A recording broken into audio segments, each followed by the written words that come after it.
লা ইলাহা ইল্লাল্লাহ লা ইলাহা। এই কালিমা মানবে যারা কাজে লাগবে মরণ বেলা। ঠিক না বেটি?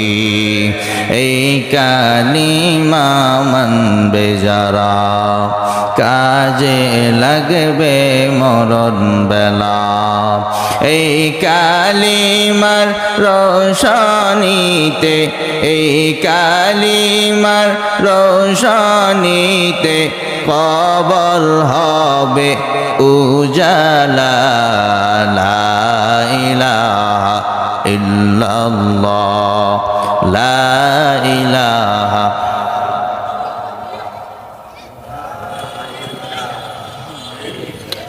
সাইয়্যিদুনা ওয়া মাওলানা মুহাম্মাদুর রাসূলুল্লাহ সাল্লাল্লাহু আলাইহি ওয়াসাল্লাম।